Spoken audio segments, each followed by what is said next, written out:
여러분 안녕하십니까? 진성호의 융단폭격 시작합니다. 융단폭격 대상자는 문재인 대통령입니다.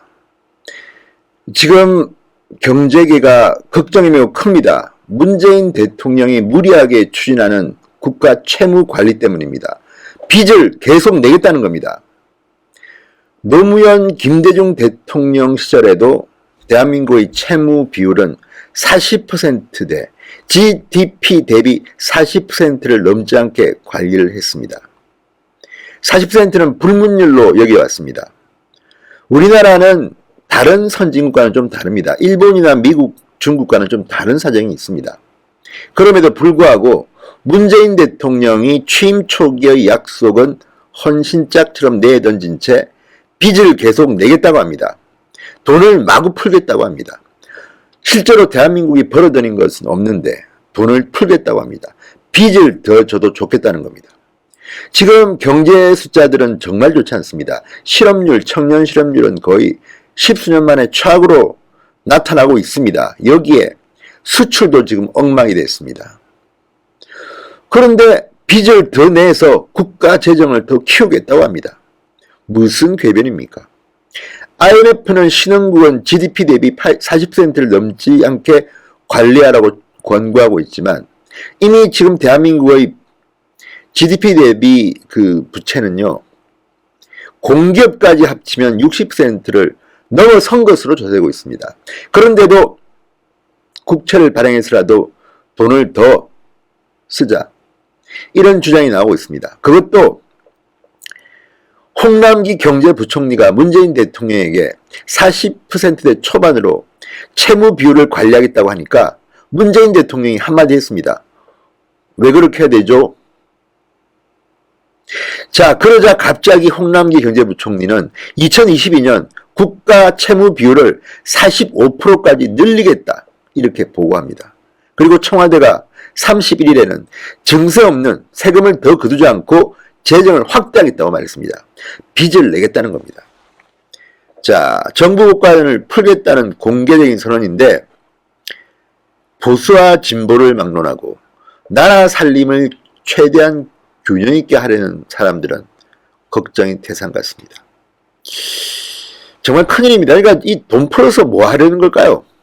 내년은 총선이 있으니까 거기 풀려는 걸까요? 아무튼 우리나라 국가 채무가 처음으로 40%를 넘길 것으로 올해 예상되고 있습니다. 처음입니다.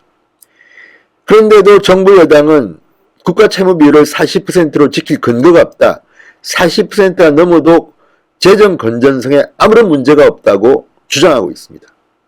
물론 국제적으로도 이런 국가 채무 비율에 대해서는 이론 따라서 논란이 있을 수는 있습니다만 갑자기 문재인 정부가 이렇게 빚을 내서 채무 비율을 높이려는 이유가 뭘지 궁금합니다. 자, 지금 우리나라 같은 경우는 국가 부채만 지금 이렇게 국가 채무에 포함되어 있는데 공기업 부채는 어마어마합니다. 이미 국가 채무 비율이 60%를 넘는다고 이야기합니다. 그런데도 김대중 노무현 정권 때도 지켜왔던 40%의 불문율을 파괴하겠다는 겁니다. 자, 그렇다면 이 기축통화국이 아닌 대한민국이, 그리고 고령화가 진행되는데 미래 세대의 부담은 엄청나게 늘 것입니다.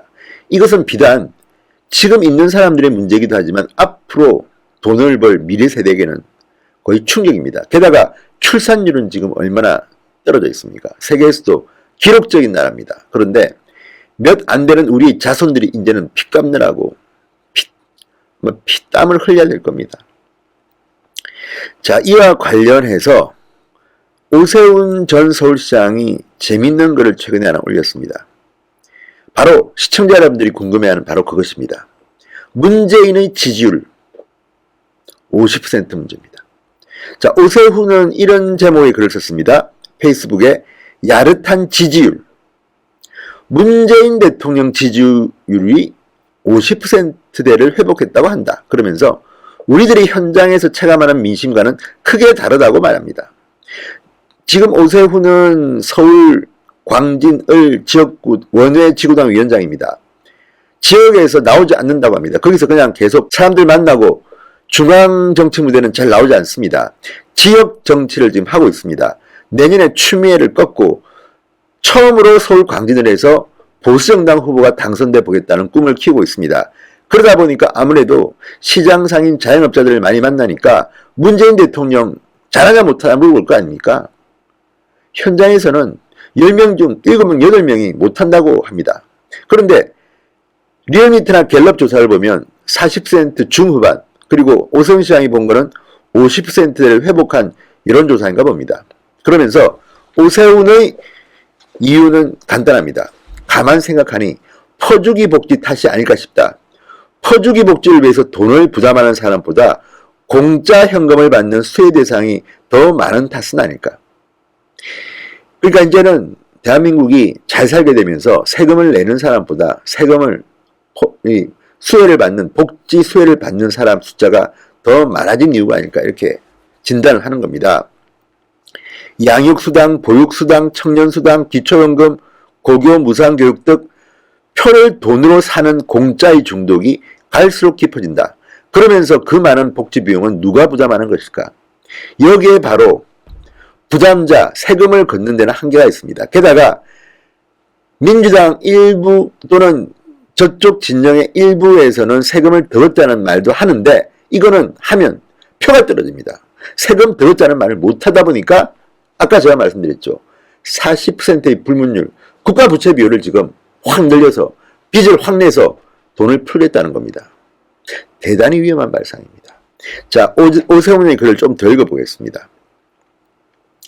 2017년 기준 총급여 상위 10% 고소득의 소득 및 납부세액 비중이 전체의 32.1, 근로소득세 납부액의 75%를 차지한다. 반면 근로자 1,800만 명 가운데 41%인 740만 명이 근로소득세를 한 푼도 내지 않는다. 국민 계세주의, 국민들이 다 세금을 낸다는 주의는 원칙은 사라졌다. 자, 그러면서 옛날 이제 이야기를 합니다. 정나라 때 자산이 어딘가를 가다가 어떤 백성이 개울을 건너고 있다고 수레를 멈췄습니다. 자산은 그 백성을 수레에 태워 건널 수 있도록 했습니다. 그런데 맹자는 그런 자산을 도리어 비판했습니다. 나라 안의 수레를 죄다 동원한다고 해도 모두를 태워서 건너게 해줄 수는 없습니다. 재상이라면 재상의 할 일을 해야 한다는 것입니다. 여기에서 나온 말이 매인열지입니다. 모든 사람을 기쁘게 해준다는 소리입니다. 돈으로 표를 사고 지지율을 지탱하는 것은 오늘의 인기를 위해서 내일을 죽이는 행위입니다. 참된 국가 지도자는 곡관을 풀어 인기를 구걸하는 사람이 아니라 오늘을 개혁하고 미래를 준비하는 사람이어야 합니다. 자, 오세훈의 이 글과 정반대로 가고 있는 게 문재인 대통령 아닌가 싶습니다. 참된 국가 지도자는 곡관을 풀어서 인기를 구걸하는 사람이 아니라 오늘을 개혁하고 미래를 준비해야 되는데, 지금 오늘 돈 다 풀어가지고 빚내서 다 풀어버리면 미래 세대는 뭐 먹고 삽니까? 대한민국이 미래가 있습니까? 대한민국 경제가 발전할 수가 있습니까? 이 문제에 대한 겁니다. 제가 오늘 굳이 이 사례를 덧붙인 것은 경제 문제는 어렵기 때문에 저는 사실은 경제 문제를 진성호 방송에서 많이 다루고 싶습니다만 여러분들이 잘 안 보십니다. 그래서 가능하면 좀 재밌게 만들어서 이제 들려드리는데, 이 매인열지, 오세훈이 인용한 이 고사는 지금의 지도자들이 본받아야 할 고사입니다. 문재인 대통령이 지금 돈을 세금으로 걷는 게 한계가 되니까, 세금 더 걷게 하다가는 또 표 떨어지니까 모든 게 표로 보입니까? 지금의 50% 지지율이 맞는 겁니까? 근본적인 문제 제기를 하고 있는 겁니다. 지지율도 표도 돈으로 산다면 대한민국의 미래는 어떻게 되겠습니까? 빚만 진 정부, 그 다음 대통령은 어떻게 정치합니까? 그리고 나중에 국민연금 이런 것들은 깡통 될 겁니다. 세대 간 전쟁이 날지도 모릅니다. 어쨌든 오세훈이 말한 대로 문재인의 50% 지지율은 정말 믿기 어렵습니다. 여론조사 기간 문제도 심각합니다. 어쨌든 표를 돈으로 사는 이런 행위라면 제발 빚내는 일은 여기서 그만 중단하십시오. 다음 세대 걱정도 좀 하십시오. 하기야 다음 세대 문재인 대통령의 딸 가족은 동남아로 이주를 해버렸습니다. 더 이야기하지 않겠습니다. 무슨 뜻인지 알겠죠? 진성호의 융단 폭격이었습니다. 여러분 감사합니다.